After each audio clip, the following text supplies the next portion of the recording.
Hello, listeners. Thank you very much for joining me on the solo podcast. Today, I just wanted to cover a few of the biggest points, I think, from Minister Tito Mboweni's 2019 budget speech. I'll start things off with state expenditure. In 2019, expenditure is expected to be 1.83 trillion rand, with the bulk of that, which is 1.1 trillion rand, going to social services. Now, state wages and compensation remain the largest categories of spending, and these account for 34.4% of expenditure. Now, to the minister's credit, he talked about this expenditure and that these levels of spending are unsustainable. But despite that, and despite the fact that he said certain public sector wage jobs might be, cut, and that they're not gonna, that the pay of the executives of state-owned enterprises will be frozen for 2019, I think all of what we might consider good in the budget speech this year is undercut by what the minister said regarding Eskom. Now, as we all know, Eskom is lurching from crisis to crisis. We've all been affected by load shedding over the past 2 weeks, and it's having a seriously debilitating effect on the economy. But the minister said that Eskom will receive 23 billion rand per year for the next 3 years, so that amounts to 69 billion. I know before the budget that many people thought Eskom would get the requested 100 billion rand. Well, they might get that in over 4 or 5 years, but at least for the next 3 years, they're getting 69 billion now. It is my personal view that this is a sort of moral abomination. I don't think Eskom deserves 1 cent more from the government, and by extension from the South African taxpayer, because as we know, government doesn't generate its own income, in scare quotes. The only income it gets is through taxes, and now the South African taxpayer is again being used to foot Eskom's bill. Eskom has failed time after time. It's a state-backed monopoly. It doesn't have to compete with anyone on an equal competitive market, and therefore it can sort of fail time after time, and it'll simply get bailed out. The minister can announce, strict new rules for state-owned enterprises. There can be new CEOs, there can be new board members, there can be new turnaround plans. But I think fundamentally, philosophically, the problem is that the state sees itself, it has to be the provider of electricity for South Africans, and therefore we'll never see sort of the monopoly of Eskom broken up. I don't think the state, maybe it's a fear of what might happen if competition is introduced. Maybe Eskom won't be able to compete on a level playing field, and that's why it continues being protected. But I think it's a serious stain on the budget for 2019 that Eskom is receiving any money, let alone 23 billion rand this year. We'll have to see if it's used in an effective manner or not. My guess is doubtful. It might plug some holes for now, but over the long run, we're not going to see any sustainable improvements, especially not a reduction in prices, because Eskom doesn't have to worry about competing in a competitive market. It would have to lower its prices and improve its service to keep customers and to gain new ones. But right now, it doesn't have to worry, unless, of course, you have enough money, to buy your own generator and that sort of thing. But unfortunately, the majority of poor South Africans can't afford these sorts of things, and therefore, it's a bit of a, I think the whole Eskom colossus is a serious drain on the economy and on poor people in general. Regarding a few taxes, while the minister announced that there'll be no changes will be made to income tax brackets for 2019, and there won't be an increase in income and corporate taxes, there are still other ways in which the government is trying to control South African citizens. This is through the general fuel levy, the road accident fund levy. Those are both going to increase, and then we're going to see a new carbon fuel levy introduced in June of this year. I think these ones, along with the increase in the sugar tax and then tobacco and alcohol taxes, these are all ways for the government to, while they say, especially the sin taxes, these are ways for the government to try and help South African citizens be healthy and that sort of thing. They don't take account at all of the subjective theory of value, of the enjoyment which people might get from these things. I guess objectively speaking, you might say that in consuming too much sugar, too much alcohol, too much tobacco is bad for your health. That's in no way the purview of a proper government to infringe upon your personal life in this way. People should be free to spend their money on things as they see fit.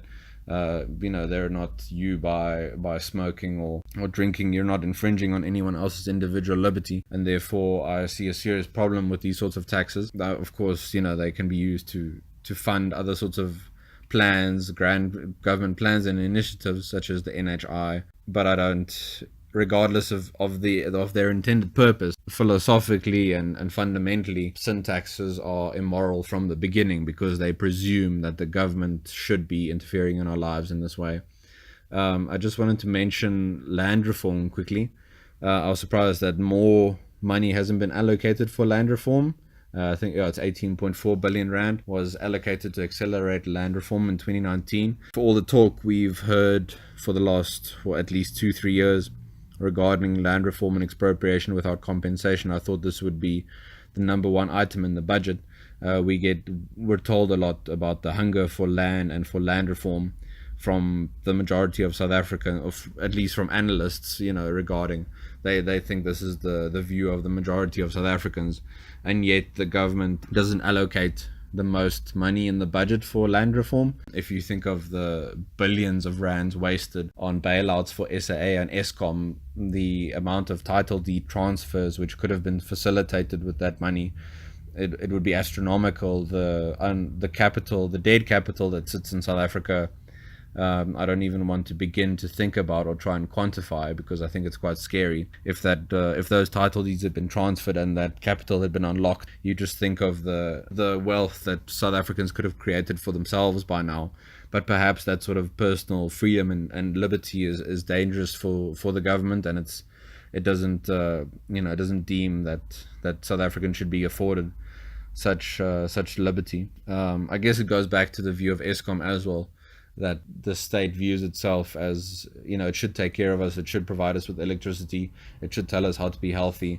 We shouldn't try and stray too far from it, and therefore if it acted on, if it actually had the political will to give a lot of people title deeds, they might, live their lives in ways which the government wouldn't deem appropriate, to put it that way. So all in all, I guess the budget is a continuation of much of what's come before. I don't see anything radical in it. We've talked a few times about radical economic transformation, but there's nothing radical in this budget to me. Nothing truly radical.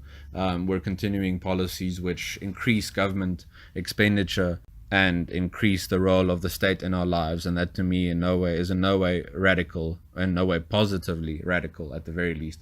Radical policies would be policies which increase economic freedom and encourage individual liberty and limit the role of the state, but we're not seeing any radical policy changes such as those. I just wanted to quickly go back to the sugar tax. We get told very often that these sorts of taxes are good for the people. That's why government implements them. But as Martin van Staden, a fellow researcher of mine at the FMF, wrote about in an article this week, the sugar tax is going to have serious consequences on jobs in South Africa. There are going to be serious job losses as a result. And to me, this sort of shows that government, this is the proof in the pudding, that government is very committed to its path, and regardless of the consequences of its policies, it's not going to change. The fact that it's going to increase the sugar tax, never mind scrap it, shows us that government isn't too worried about, at least, not internally, maybe publicly they'll talk about, that companies, they can't, they shouldn't let people go regardless of the increase in the sugar tax and regardless of the increase in cost of production. They should keep it, they should keep employees regardless. But unfortunately, businesses can't operate like that. They have to operate according to costs and benefits and a bottom line. So the sugar tax and the job losses which result are real. That's a real world effect of the philosophy and ideology of government, that it sees itself as the caretaker of South Africans. So yeah, I think those are the major points I wanted to cover. If there was anything in the budget that stood out to you, or that you think I might have missed, or if you think there's anything that bodes well to you, that you think that gives you hope for 2019, please leave all your comments below this video. You can, if you're interested, you please find Martin van Staden's article on our website. And then speaking of our website, next week, Wednesday on the 27th of February, Dawie Rood, the economist from Efficient Group, he'll be giving a talk at the FMF in the evening. I think registration starts at 5:45 in the evening.